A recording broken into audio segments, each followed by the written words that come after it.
Hallo und herzlich willkommen zu einem neuen Video. Im heutigen Video möchte ich mich mal wieder um die Basics kümmern und zwar um das Thema Tasmota auf einen ESP flashen. Wieso ich das Ganze mache? Ganz einfach, ich plane zurzeit mehrere Videos zum Thema ESP Tasmota und ESP Easy zu machen und der ein oder andere, der meinen Facebook-Account oder Instagram-Account folgt, der wird es mitbekommen haben.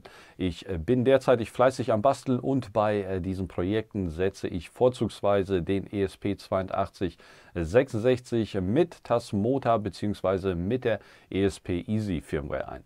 Und damit ich nicht in jedem Video immer wieder zeige, wie man Tasmota oder ESP Easy auf einen ESP 8266 flashen kann, dachte ich mir, ich mache doch einfach mal ein Video extra zu diesem Thema und verweise dann in den anderen Videos halt auf dieses Video hier und ja, dadurch werden die anderen Videos dann nicht unnötig in die Länge gezogen.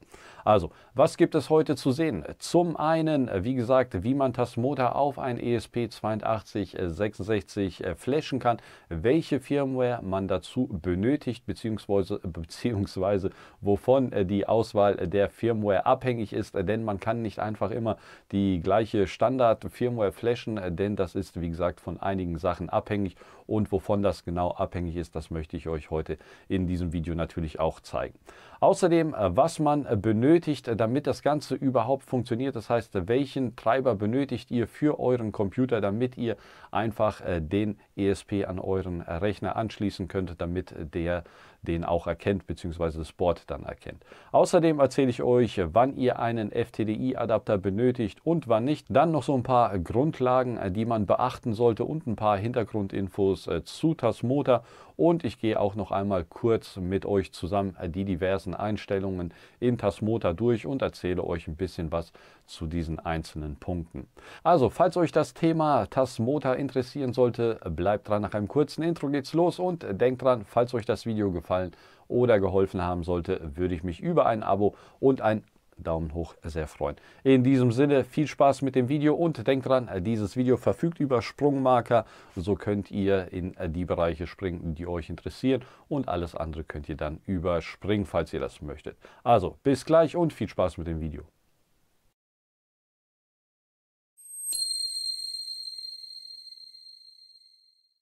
Schön, dass ihr dran geblieben seid. Dann würde ich sagen, legen wir mit ein paar Grundlagen los. Was ist Tasmota?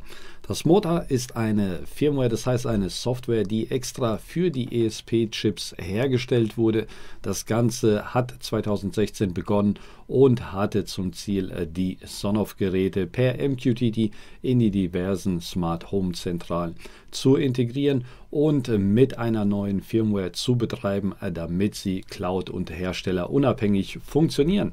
Die Sonoff-Geräte waren damals mit die ersten auf dem Markt und deswegen hieß das Ganze am Anfang Sonoff-Firmware und wurde dann, ich glaube, vor circa 1 oder 2 Jahren umgetauft in Tasmota und mittlerweile ist Tasmota für alles Mögliche einsetzbar und ist nicht mehr nur auf die Sonoff-Geräte beschränkt, sondern kann auf so gut wie allen ESP-Boards betrieben werden. Dann kommen wir zum Flashen. Es gibt 2 Möglichkeiten, wie ihr euer ESP-Board flashen könnt. Wenn euer ESP über einen USB-Stecker verfügt, dann verbindet ihr euren ESP einfach per USB-Kabel mit eurem Computer und könnt schon fast loslegen. Das ist meine bevorzugte Variante und ich verwende eigentlich nur ESP-Boards, die einen USB-Stecker haben. Falls ihr ein Board verwendet, das über keinen USB-Stecker verfügt, dann benötigt ihr einen sogenannten FTDI-Adapter und dann müsst ihr diesen FTDI-Adapter mit eurem Board verbinden und könnt dann das Ganze über diesen FTDI-Adapter flashen. Das ist meistens dann nötig, wenn ihr irgendwelche Geräte wie zum Beispiel Steckdosen, Glühlampen oder was auch immer verwendet und dann kommt normalerweise dieser FTDI-Adapter zum Einsatz, denn die Hersteller bauen ja nicht einfach einen USB-Stecker an ihre Boards, damit ihr die flashen könnt und deswegen muss man dann diesen Umweg über diesen FTDI-Adapter gehen. Das ist aber ein anderes Thema und darauf kann ich gerne in einem anderen Video eingehen, falls Interesse besteht. Links zu diesen ganzen Produkten, das heißt zu diesem FTDI-Adapter und was ich sonst noch so verwende, findet ihr dann in der Videobeschreibung. Wenn ihr aber ein Board mit USB-Stecker habt, dann braucht ihr noch die passenden Treiber dazu. Den Link zu der Hersteller-Webseite für diesen Treiber verlinke ich euch unter diesem Video. Das habt ihr hier einmal den Treiber für Windows, für Mac und für Linux. Nicht erschrecken, ihr kommt dann auf eine chinesische Webseite und müsst dann im Endeffekt einfach nur hier diesen Knopf drücken und das ist halt, wie gesagt, dieser CH341 Treiber, der meistens auf diesen ESP8266 Boards verwendet wird. Ihr müsst dann einfach nur diesen Treiber hier runterladen, entpackt das Ganze und installiert das Ganze hier über diese Exe-Datei und das war es dann auch schon. Als nächstes benötigen wir auch noch ein Tool, womit wir das Ganze flashen. Ich verwende hierfür seit eh und je ESP-Easy. Damit könnt ihr auch Tasmota flashen, nicht nur ESP-Easy und ihr braucht dann keine zwei Tools. Links zu ESP-Easy gibt es auch unter dem Video. Schaut einfach in der Videobeschreibung nach. Dort verlinke ich euch alles, was ich euch hier in diesem Video zeige. Alternativ zu ESP-Easy bzw. ESP-Easy, wenn ihr hier auf dieser Seite seid, klickt ihr einfach auf das aktuellste Release. Dann geht hier eine Seite auf bzw. geht hier eine ähnliche Seite auf und dann klickt ihr hier einfach auf ESP-Easy, hier 82XX. Und dann ladet ihr euch hier diese ZIP-Datei runter, entpackt das Ganze und installiert das. Und alternativ zu ESP-Easy gibt es seit kurzem das hier. Das ist auch ein Tool, das extra für Tasmota entwickelt wurde. Dieses Tasmotaizer, wie auch immer das ausgesprochen wird.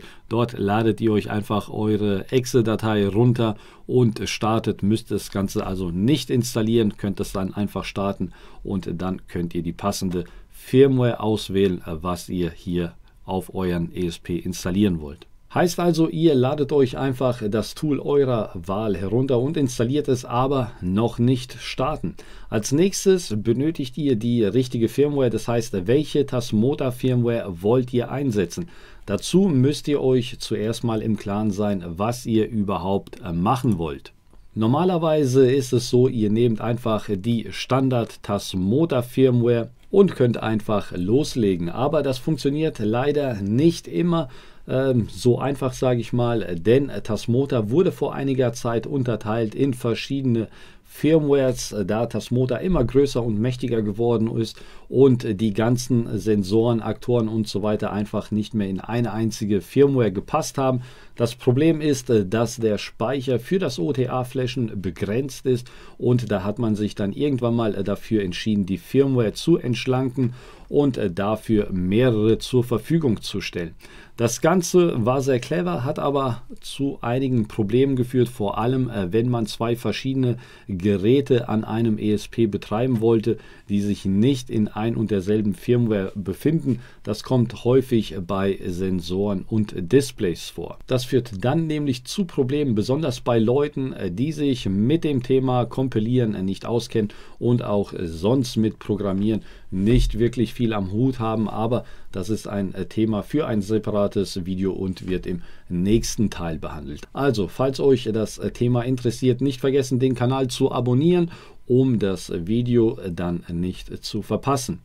Eine Übersicht der Firmware findet ihr hier auf der OTA-Seite von Tasmota und eine Übersicht, was jede einzelne Firmware unterstützt, findet ihr hier auf dieser Seite. Hier oben habt ihr die Legende mit M für Minimal, L für Light, T für Tasmota, K für kein X und so weiter. Und ein gutes Beispiel ist, wenn man zum Beispiel ein Display betreiben möchte und einen Sensor, dann scrollt man hier relativ weit unten, bis hier LCD-Display erscheint.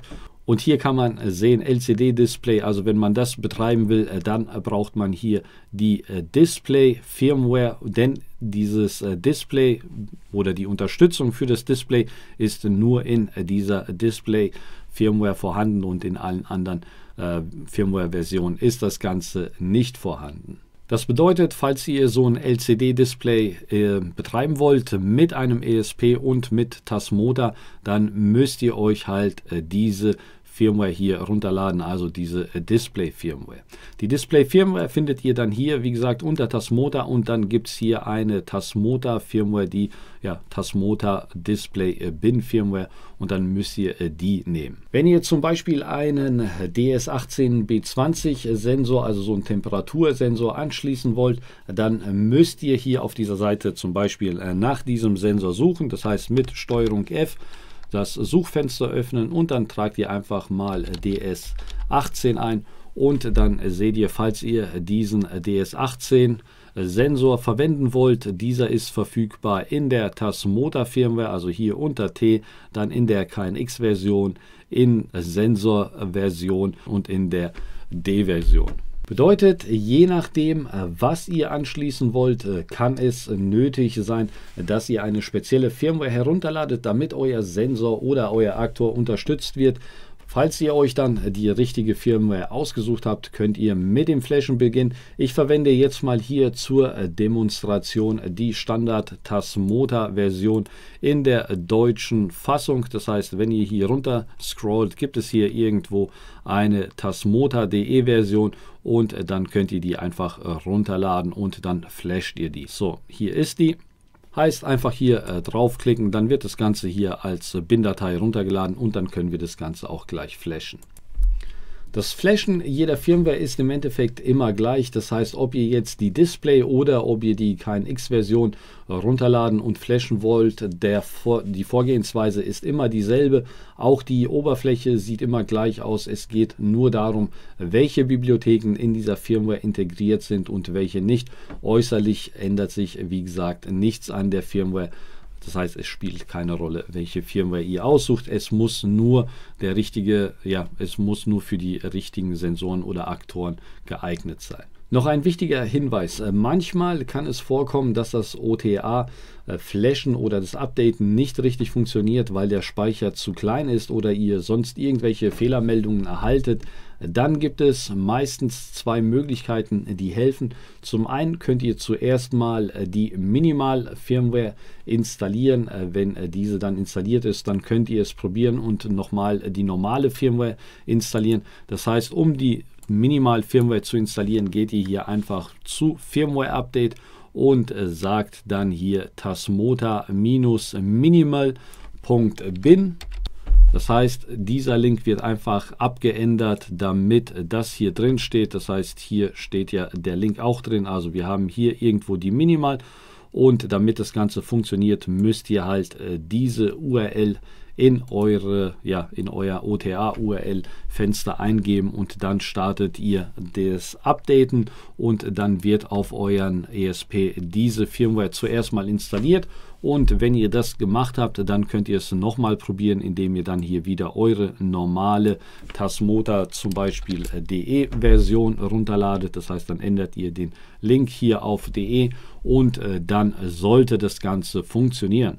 Alternativ dazu könnt ihr auch hier eine Datei auswählen. Das heißt, ihr ladet euch die Firmware hier runter und könnt sie dann über euren PC hochladen auf den ESP und dann das Update so durchführen.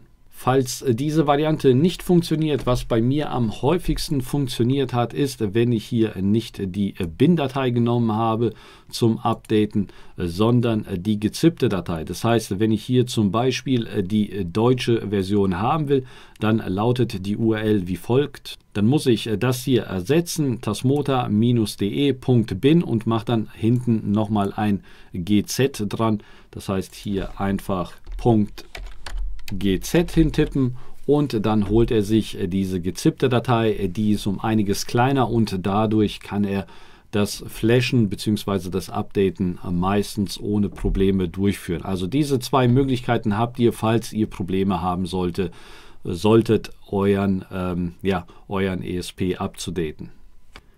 Okay, dann würde ich sagen, legen wir mal mit dem Flashen los. Ihr habt, wie gesagt, zwei Möglichkeiten. Entweder ihr verwendet den ESP Easy Flasher oder den Tasmotizer. Und da wir Tasmota flashen, würde ich sagen, wir verwenden den, auch wenn ich in der Vergangenheit immer das hier verwendet habe. Aber da es um Tasmota geht, verwenden wir das hier. Im Grunde unterscheiden sich die beiden auch gar nicht so stark. In beiden habt ihr fast dieselben Einstellmöglichkeiten. Bei ESP Easy, dadurch, dass es auch noch ESP unterstützt wird oder ESP Easy unterstützt wird, gibt es hier ein paar mehr Einstellmöglichkeiten, aber im Großen und Ganzen sind die nicht wirklich relevant, um das Ganze zu flashen.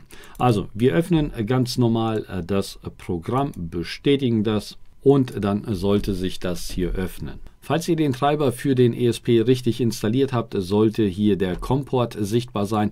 Das Ganze kann man aber unter Windows auch hier unter dem Gerätemanager sich anschauen und dann sollte hier irgendwo sowas in der Art stehen, also USB Serial und dann CH340 und dann COM-Port 5. Also es sollte auf jeden Fall sowas in der Art dastehen, dann habt ihr es mit dem Treiber alles richtig gemacht und dann könnt ihr mit eurem ESP über den Rechner auch kommunizieren.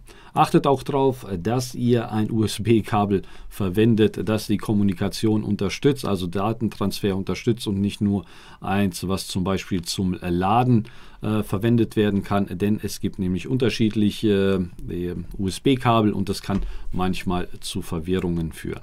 Okay, also das sollte wie gesagt in eurem Gerätemanager ungefähr sichtbar sein, dann sollte dieser COM-Port hier ausgewählt sein. Als nächstes habt ihr folgende Einstellmöglichkeiten. Ihr könnt zuerst mal die Original-Firmware ein Backup davon machen. Davon habe ich bisher noch nie Gebrauch gemacht. Ansonsten könnt ihr hier einfach eure Tasmota-Firmware aussuchen. Bei mir ist sie jetzt hier in dem Ordner Bin gespeichert. Und bei mir ist es dann relativ weit unten. Und wie gesagt, ich verwende hierfür jetzt mal die deutsche Tasmota-Firmware. Sucht das hier einfach aus. Und dann habe ich hier noch den Haken gesetzt, dass er zuerst mal die Firmware von dem ESP löscht und dann erst das Ganze flashen tut. Also klicken hier einmal auf diesen Button und dann wird das Ganze geflasht. Euer ESP sollte in der Zwischenzeit blinken. Auf dem ESP befindet sich ja eine kleine blaue LED im Normalfall und während dieses Schreibvorgangs sollte die LED blinken. Dann bedeutet es, dass alles richtig gemacht wurde. So, der Flash-Vorgang ist fast abgeschlossen. Jetzt sind wir fertig und jetzt ist es normalerweise so, ihr habt zwei Möglichkeiten. Entweder ihr macht das über diese Send-Config oder ihr verbindet euch mit dem Handy, mit dem ESP und tragt dann die WLAN-Daten ein. Aber da diese Möglichkeit hier gegeben ist, werden wir auch die benutzen und nicht den Umweg übers Handy gehen. Was müssen wir hier machen? Also wir klicken hier auf Send Config, aktivieren Wi-Fi, tragen hier unser WLAN-Netzwerk ein, das dazugehörige Passwort. Und das war es im Endeffekt schon. Ihr könnt, falls ihr wollt, hier auch noch dieses Modul und Template aktivieren. Das heißt, falls ihr schon wisst, was für ein Modul ihr verwendet, könnt ihr das Ganze hier schon auswählen. In meinem Fall wäre jetzt hier Generic ausgewählt oder ihr verwendet ein Template, falls ihr ein Template habt. Die Templates sind im Endeffekt nichts anderes als voreingestellte Konfigurationen. Wenn ihr zum Beispiel eine Gesundsteckdose habt, dann gibt es ein bestimmtes Template und dieses Template könnt ihr dann direkt hier in dieser Konfiguration eintragen und dann wird das Ganze an den ESP geschickt. Aber alle Konfigurationen, die ihr hier vornehmt, könnt ihr dann auch später im ESP selbst bzw. in Tasmota selbst vornehmen. Deswegen mache ich das hier zuerst mal weg und übertrage einfach nur die WLAN-Daten, damit sich der ESP mit meinem WLAN verbindet. Bestätige das Ganze mit Save. Okay, das mag er anscheinend nicht, also machen wir hier wieder Module rein und so. Bestätigen das Ganze mit Save. Und dann wurde hier die Konfiguration an das Gerät geschickt. Das Ganze wurde einmal neu gestartet. Dann wartet ihr ein paar Sekunden und klickt dann einmal hier auf Get IP. Und dann sollte hier die IP eures ESPs erscheinen. Heißt, ich verbinde mich hier mal mit dem ESP. Und voilà, der ESP wurde geflasht. Okay, gucken wir uns mal kurz die verschiedenen Einstellmöglichkeiten ein. Also wir fangen hier zuerst mal mit den Einstellungen ein. Gerät konfigurieren. Hier konfiguriert ihr, um was für ein Gerät es sich handelt. Hier sind schon ein paar vordefinierte Geräte eingetragen. Falls euer Gerät hier nicht dabei sein sollte, dann wählt ihr im Normalfall dieses Generic aus. Dann müsst ihr das Ganze speichern, damit das Ganze übernommen wird. Dann wird der ESP einmal kurz neu gestartet und dann könnt ihr die verschiedenen GPIOs zuweisen und zum Beispiel so Temperatursensoren oder was auch immer ihr verwendet hier definieren. Also klicken hier wieder auf Geräte konfigurieren. Und ihr seht hier können wir jetzt den einzelnen GPIOs verschiedene Funktionen zuweisen. Dann gucken wir uns das nächste an. Das nächste ist WLAN-Konfiguration. Das haben wir ja schon gemacht. Hier könnt ihr dem Gerät einen Namen geben, falls ihr das wollt. Das heißt, dass ihr das Gerät per Hostnamen ansprechen könnt und nicht über die normale IP-Adresse. Bei MQTT-Konfiguration tragt ihr hier eure MQTT-Konfiguration ein. Das heißt, falls ihr zum Beispiel den IO-Broker verwendet oder was auch immer ihr verwendet, tragt ihr hier die IP-Adresse eures Surfers ein. In meinem Fall ist es das hier, der Port, entweder 83, 86 oder was auch immer bei euch ausgewählt ist. Dann könnt ihr hier diesem Client einen Namen geben. Das heißt, wie soll dieses Gerät hier heißen? Ich benenne es jetzt einfach mal ESP YT für YouTube. Dann tragt ihr hier euren Benutzernamen ein für MQTT, falls ihr einen vergeben habt, und das dazugehörige Passwort. Als nächstes könnt ihr das Topic hier eintragen, falls ihr nicht wisst, was das ist. Lasst das einfach so. In meinem Fall ist das Sonoff, weil ich noch aus der Sonoff-Zeit komme und bei mir alle mit diesem Sonoff-Topic sind. Der Rest kann so bleiben und dann klicken wir auf Speichern. Jetzt wird das Gerät wieder neu gestartet und wir schauen mal kurz nach, ob das Ganze geklappt hat. Das heißt, ob er sich verbunden hat. Und hier bei mir unter Sonoff gibt es jetzt hier diesen Datenpunkt ESP-YT, den wir gerade eben erstellt haben. So, also die MQTT-Verbindung zu unserem Smart Home Surfer oder Smart Home Zentrale steht. Gucken wir uns an, was wir sonst noch eintragen können. Also MQTT hatten wir, jetzt kommt das hier. Da muss ich ehrlich sagen, das habe ich noch nie verwendet, deswegen kann ich dazu jetzt auch nichts Großartiges erzählen und überspringen das. Zeitplan habe ich auch selber noch nie verwendet. Ihr könnt hier aber Zeitpläne aktivieren und bestimmte Aktionen dann ausführen. Ansonsten bei Logging, das habe ich zum Beispiel, verwende ich relativ häufig, und zwar ist es hier diese Telemetrieperiode. Hier könnt ihr einstellen, wie häufig per MQTT die Daten an euren, zum Beispiel an den IO-Broker geschickt werden. Das Ganze wird hier in Sekunden eingegeben. Bei mir steht es meistens irgendwas zwischen 30 und 60 Sekunden. Je nachdem, wie häufig ich die Daten brauche, stelle ich hier den Wert ein und dann einfach auf Speichern klicken und das war's.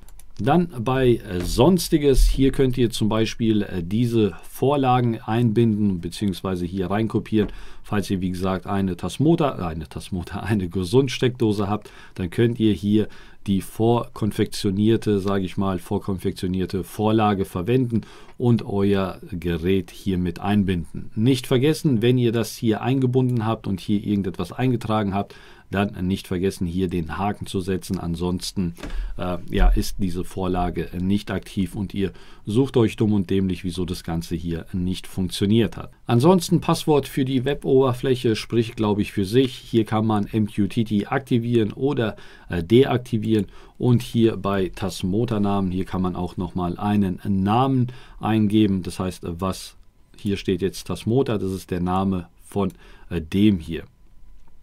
Wenn ich jetzt hier Tasmota 1 zum Beispiel eintippe, dann ändert sich hier diese Bezeichnung oben in Tasmota 1. Das Gerät startet noch einmal neu und dann können wir gleich weitermachen. Dann hier unten, das habe ich zumindest für einen normalen ESP noch nie benötigt. Das wird meistens dann benötigt, wenn ihr irgendwelche Lampen zum Beispiel habt und die in diesen Belkin-Modus oder in den Hue-Bridge-Modus versetzen wollt. Das heißt, damit die von der Tante A zum Beispiel als Hue-Gerät erkannt werden, das müsst ihr dann hier einstellen. Ansonsten bei Vorlage hier auch nochmal das gleiche. Hier könnt ihr die Parameter einstellen für euer Gerät. Falls ihr jetzt zum Beispiel einen Sensor anschließen wollt oder ein LCD-Bildschirm, dann gebt ihr das hier einfach ein und dann könnt ihr das Ganze hierüber konfigurieren. Ansonsten Konfigurationen zurückstellen spricht für sich, genau das gleiche. Konfiguration sichern und Konfiguration wiederherstellen, könnt ihr halt die Konfiguration wiederherstellen. Dann, was man auch ab und zu mal benötigt, sind die Informationen, wenn man nicht genau weiß, was für eine Firmware man zum Beispiel installiert hat, dann kann man hier sehen, welche Firmware gerade installiert ist. Und wenn irgendetwas nicht funktioniert, kann man hier halt überprüfen, ob eventuell die falsche Firmware hochgeladen wurde. Im Normalfall, falls ihr hier zum Beispiel die Display-Version runtergeladen habt und installiert habt, dann sollte hier Tasmota Display drin stehen und nicht wie hier jetzt nur Tasmota Normal. Dann Firmware Update, bin ich ja kurz vorher schon drauf eingegangen. Hier könnt ihr die URL festlegen, womit Tasmota sich updaten soll. In der Vergangenheit war es so, dass sich ab und zu mal diese URL hier geändert hat. Früher war das nur tasmota.com, glaube ich, oder irgendwie sowas in der Art. Und jetzt heißt es ota.tasmota. Und hier müsst ihr darauf achten, falls ihr ein Update macht, dass hier die richtige URL drin steht, denn wie gesagt, das ändert sich mit der Zeit mal. So, und dann kommen wir zur Konsole. Wie soll ich das jetzt am besten erklären? Also, Konsole, hier könnt ihr relativ vieles einstellen über diese Konsole und würde jetzt eigentlich auch diesen Rahmen sprengen dieses Videos, denn dann wäre es zu viel des Guten. Das behandle ich nochmal in einem separaten Video, aber hier kann man bestimmte Sachen einstellen. Je nachdem, was man benötigt, kann es nötig sein, dass man hier etwas einstellt. So, und dann wären wir eigentlich auch schon mit den Grundlagen fertig. Wie gesagt, alles andere, was es hier sonst noch zu wissen gibt oder was interessant ist, das erkläre ich dann in den nächsten Videos, denn das hier ist jetzt zuerst mal ein Grundlagenvideo und deswegen behandle ich zuerst mal nur die Grundlagen und gehe nicht weiter auf diese Details hier ein. So, dann würde ich sagen, sind wir auch schon fertig. Ich hoffe, ich konnte euch mit dem Video weiterhelfen. Würde mich freuen, wenn ihr einen Daumen hoch und ein Abo dalassen würdet, falls euch das Video gefallen hat. Und wie gesagt, es gibt noch ein paar Teile, die sich mit dem Thema Tasmota und so weiter beschäftigen. Falls ihr keins davon verpassen wollt, drückt auf Abonnieren, aktiviert die Glocke. Und dann bis zum nächsten Mal. Macht's gut und viel Spaß mit eurem ESP und Tasmota.